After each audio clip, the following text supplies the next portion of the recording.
Bismillahirrahmanirrahim. Assalamualaikum warahmatullahi wabarakatuh. Innal hamdalillah nahmadu wa nasta'inu wa nastaghfiruh wa na'udzu billahi min syururi anfusina wa min sayyiati a'malina. May yahdihillahu fala mudhillalah wa may yudhlilhu fala hadiyalah.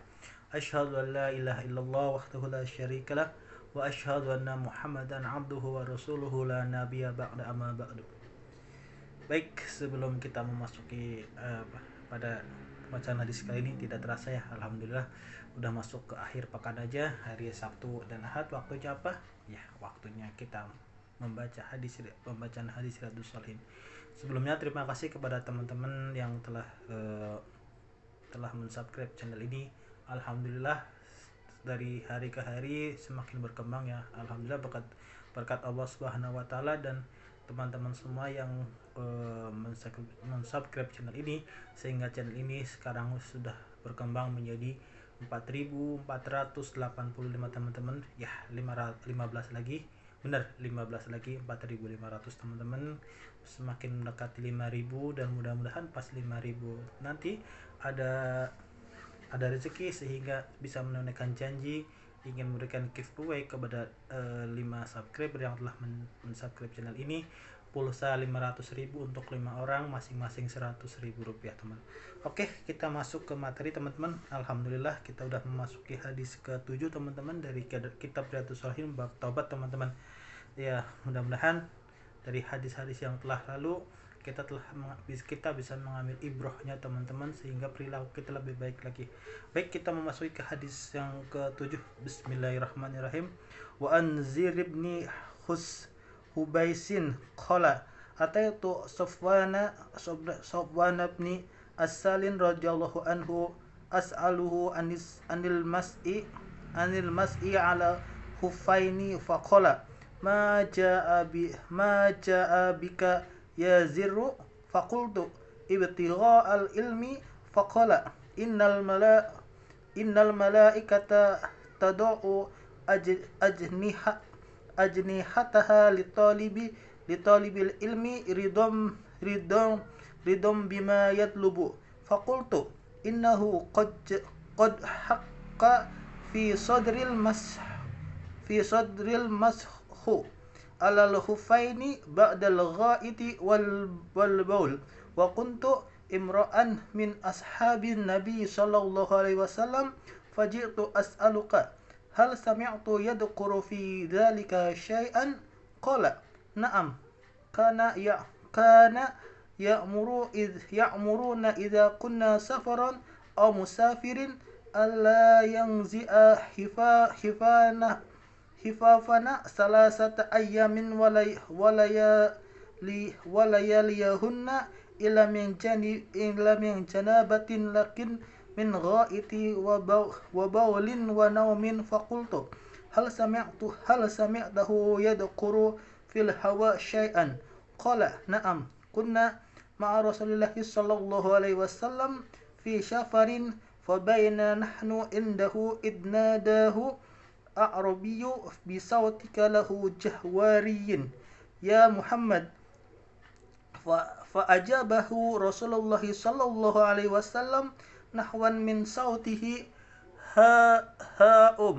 faqultu lahu wa yahka uhdud min sautika fa innaka inda nabiy sallallahu alaihi wasallam wa qad nuhitu an hada faqala wallahi la ahdud qala al-a'rabiyyun al-mar'u yuhibbul qama wa lamma yalhaqu bihim qala an-nabiy sallallahu alaihi wasallam al-mar'u ma'a man ahabba yawmil qiyamah fama zala yuhaddithuna hatta dhakara baban min al-maghribi masiratu ardihi aw yasiru rakibu fi ardihi arba'ina aw sab'ina aman faqala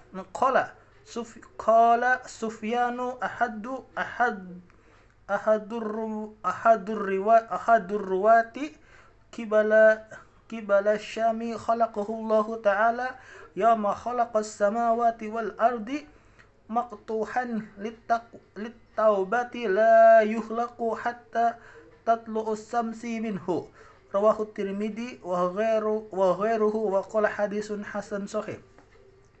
Artinya, dari Zir bin Hubais ia berkata, aku mendatangi Sofwan bin Asal radhiyallahu an untuk menanyakan tentang mengusap kedua sepatu. Kemudian dia bertanya, wahai Zir, mengapa kamu datang ke sini?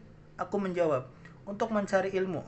Ia pun berkata, sesungguhnya malaikat membentangkan sayapnya bagi orang yang mencari ilmu, karena senang terhadap apa yang ia cari.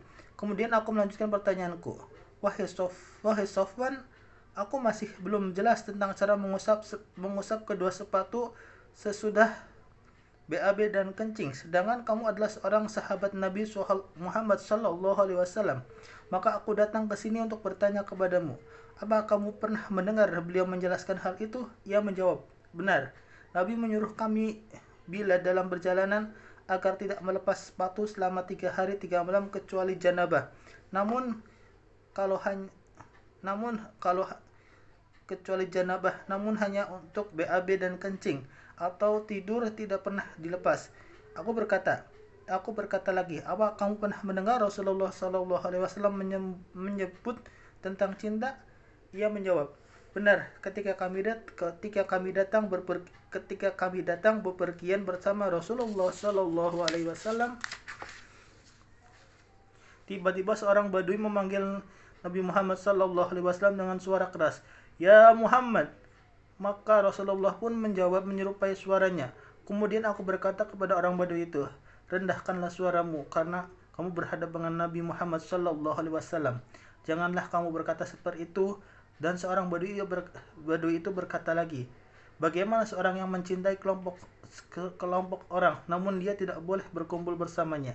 Nabi Muhammad sallallahu alaihi wasallam menjawab, seorang itu akan bersama dengan orang yang dicintainya di hari kiamat. Beliau lalu bercerita kepada kami sampai akhirnya beliau menceritakan tentang sebuah pintu yang berada di sebelah barat. Pintu itu sebesar 40 atau 70 tahun perjalanan. Menurut Sufyan, ada salah seorang dari perawi dari daerah Syria, ia berkata, Allah Ta'ala menciptakan pintu itu ketika ia menciptakan langit dan bumi.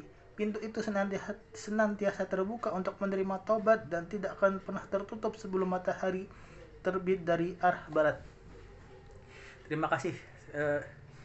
Intinya teman-teman adalah lagi masih bab taubat, bahwa Allah menerima taubat hambanya sebelum matahari terbit dari sebelah barat. Masih sambungan hadis yang kemarin, bahwa Allah menerima taubat hambanya sebelum matahari terbit dari barat. Nah, ini lanjutan hadisnya. Di sini dapat ditarik sebuah kesimpulan bahwa ada kalimat yang menarik, yaitu seseorang itu akan bersama dengan orang yang dicintainya di hari kiamat, teman-teman. Mudah-mudahan kita bisa dipertemukan lagi orang-orang yang senantiasa dalam sunnahnya, senantiasa dalam rahmatnya, sehingga kita bisa berkumpul dengan orang-orang yang kita sayangi, orang-orang yang kita kasihi, dengan semua keluarga kita di hari kiamat, terutama untuk keluarga kecil kita, supaya kita bisa berkumpul lagi di surga nanti. Amin, teman-teman. Demikianlah pembacaan hadis hari ini. Kurang dan lebihnya saya mohon maaf. Akhirul kalam wabillahi kita tutup dengan membaca doa kafaratul majlis.